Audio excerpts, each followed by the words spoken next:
This is Autoline Daily reporting on the global automotive industry.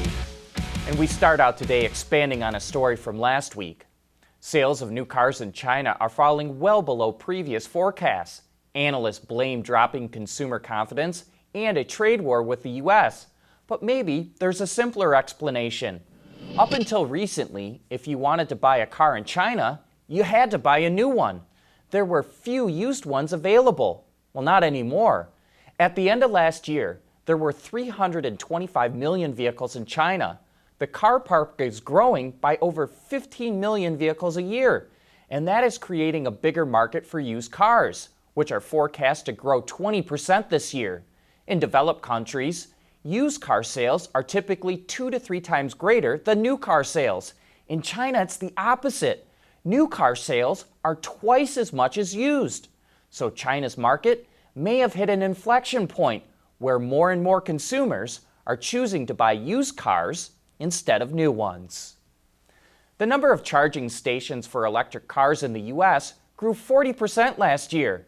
Michael Berube, the acting Deputy Assistant Secretary for Transportation, told attendees at the management briefing seminars last week. But he says that more smart chargers are needed to eliminate spike loads when EVs get plugged in. Uncontrolled charging causes stress on the grid, he said. Meanwhile, Mike Abelson, the VP of EV charging infrastructure at General Motors, says GM does not want to spend capital installing chargers. It wants to spend it making EVs. So GM is partnering with Bechtel, the largest construction firm in the U.S., to build DC fast chargers. And it's using OnStar data to determine where people typically park long enough to charge an electric car. GM and Bechtel want to attract outside investors to fund the effort as well. Even so, Abelson says the typical Chevrolet Bolt EV owner rarely charges their car on the road.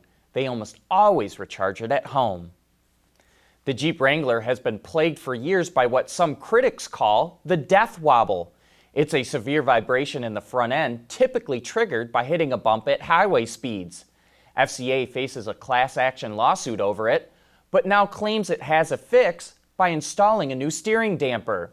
The Detroit Free Press reports the problem is with air getting into the previous damper in cold weather, when the oil in the damper thickens and air bubbles are trapped inside the oil. The problem is not uncommon with vehicles that use a solid front axle and has been around for decades. But while Wranglers used to be bought by serious off-roaders who were attracted to its impressive off-road capabilities, most buyers today use it to commute back and forth to work.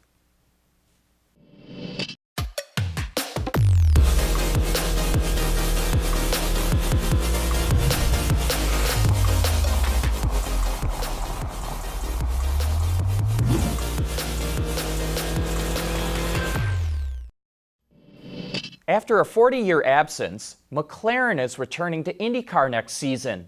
It's partnering with the Aero SPM team and Chevrolet. It will be renamed Aero McLaren Racing SP and will field 2 Chevy-powered cars in the 2020 season.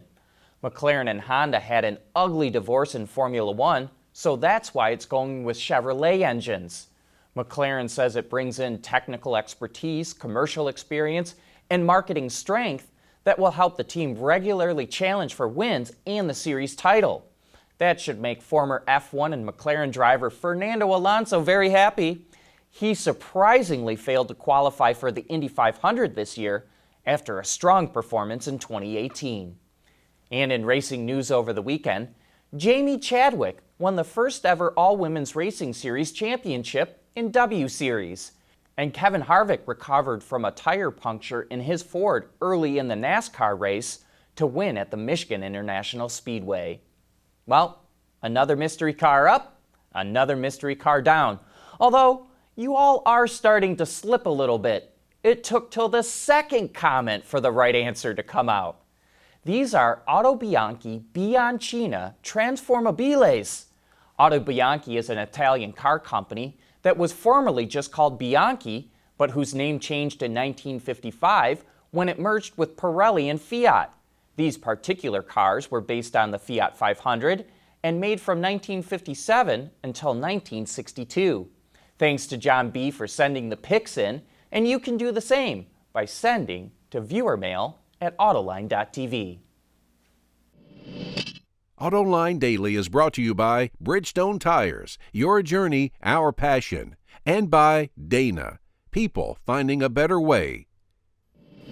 Last month, we told you about AIWAYS, a Chinese electric car company that's driving two of its U5 electric SUV prototypes nearly 9,000 miles from the city of Xi'an in China to Germany to arrive just in time for the Frankfurt Auto Show. We have an update on their progress. The vehicles have completed about half the journey and have crossed China and Kazakhstan and are arriving today in the city of Kazan in Russia. The company is doing the trip to prove the durability of its electric powertrain. The U5 is scheduled to go on sale in Europe next April. Hey, remember that rare baseball signed by Henry Ford that was up for auction? It ended up fetching a pretty hefty sum and sold for just under $24,000. That's a big increase from another baseball signed by Henry Ford that was sold at auction for $15,000 in 2016. The baseballs were custom made by the Ford Motor Company for the 1933-34 World's Fair in Chicago. In addition to the signature, the ball also featured a stamp of the company's iconic Art Deco Ford V8 logo. That's it for today. Thanks for watching, and please join us again tomorrow.